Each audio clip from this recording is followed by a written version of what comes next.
ಮಳವಳ್ಳಿ ತಾಲೂಕು ಕಾರ್ಯನಿರತ ಪತ್ರಕರ್ತರ ಸಂಘದ ವತಿಯಿಂದ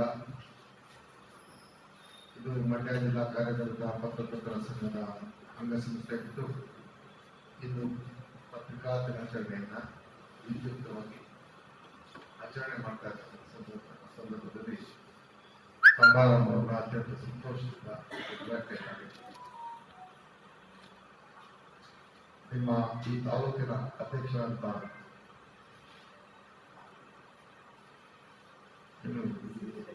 ಸಿದ್ದರಾಜ್ ಮೊದಲನೇದಾಗಿ ಸ್ವಾಗತ ಭಾಷಣದಲ್ಲಿ ಕೆಲವು ವಿಚಾರನ ಮಾತಾಡಿದ್ದಾರೆ.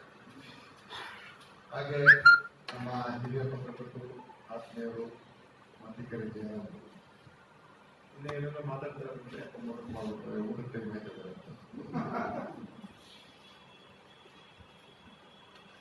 ಪತ್ರಿಕಾ ದಿನಾಚರಣೆಯ ಉದ್ದೇಶ ಮತ್ತು ಪತ್ರಕರ್ತರ ಇಂದಿನ ಪರಿಸ್ಥಿತಿ ಮತ್ತು ಭವಿಷ್ಯತ್ತಿನ ವಿಚಾರಗಳನ್ನ ಕಲ್ತ್ಕೊಂಡು ಕೆಲವೊಂದು ಕಾರ್ಯಕ್ರಮಗಳು ರೂಢೀಕೃತ ಅವರ ಬದುಕಿಗೆ ಹೊಸ ಹೊಸ ಆಯಾಮಗಳನ್ನ ಕಲ್ಪಿಸ್ತಕ್ಕಂಥ ವಿನೂತನ ಹೆಜ್ಜೆ ಇಡ್ತಾ ಇರ್ತಕ್ಕಂಥದ್ದು ಕೂಡ ನಾವು ಮಂಡ್ಯದಲ್ಲಿ ಸಚಿವರಾದ ಸಂದರ್ಭದಿಂದ ನೋಡ್ತಾ ಬಂದಿದ್ದೀವಿ. ಇವತ್ತು ಅದರ ಮುಂದುವರೆದ ಇದು ಜಿಲ್ಲೆಯ ನಿಮ್ಮ ಅಧ್ಯಕ್ಷರಾದ ರವಿ ಮತ್ತು ನಮ್ಮ ತಾಲೂಕಿನ ಶಾಸಕರಾದ ಲೋಕೇಶ್ ಅವರು, ಹಾಗೆ ಚೇತನ್ ಕುಮಾರ್ ಅವರು, ನಮ್ಮ ಮಂಗಳೂರಿನ ಕೃಷ್ಣೇಗೌಡರು, ಹಿರಿಯರಾದ ಸೂಚಿತರು, ಸಿ.ಎಂ. ಮಂಜುನಾಥ್ ಅವರು, ಬಾಲಕೃಷ್ಣ ಅವರು, ಆನಂದ್ ಅವರು, ಮಂಜುನಾಥ್ ಅವರು, ಪ್ರಕಾಶ್,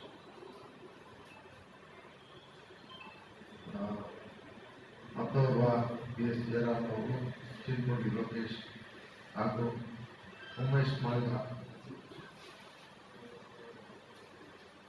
ಮತ್ತು ನಮ್ಮ ಪುರಸಭೆಯ ಅಧ್ಯಕ್ಷತೆಯಲ್ಲಿ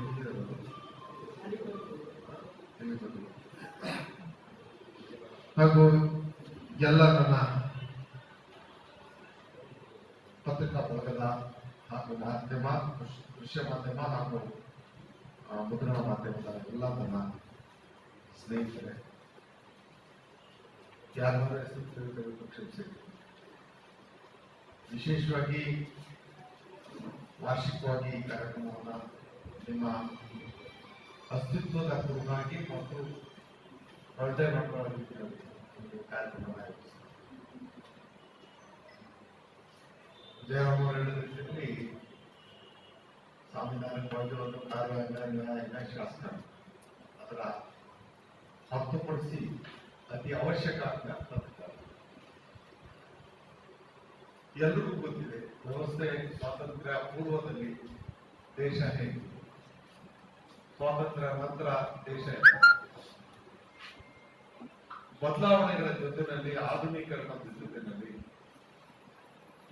ಶಿಕ್ಷಣ ಅಷ್ಟೇ ಅಲ್ಲ, ಕೃಷಿ ಕ್ರಾಂತಿ ಅಷ್ಟೇ ಅಲ್ಲ, ನಮ್ಮ ಬದುಕಿನಲ್ಲಿ ವೈವಿಧ್ಯತೆಯನ್ನು ಕಾಣ್ತಾ ಇರ್ತಕ್ಕಂಥ ಸಂದರ್ಭದಲ್ಲಿ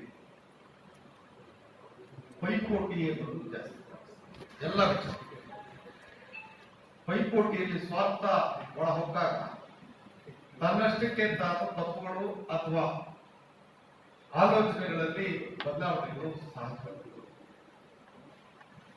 ಒಬ್ಬ ಕವಿ ತನ್ನ ಕವಿತೆಯನ್ನ ಅಥವಾ ಒಂದು ಕಾವ್ಯವನ್ನು ರಚಿಸ್ತಾ ಇದ್ದಾನೆ ಅಂತಂದಾಗ ಪ್ರಶಸ್ತವಾದ ಸ್ಥಳವನ್ನು ಹುಡುಕ್ತಾನೆ.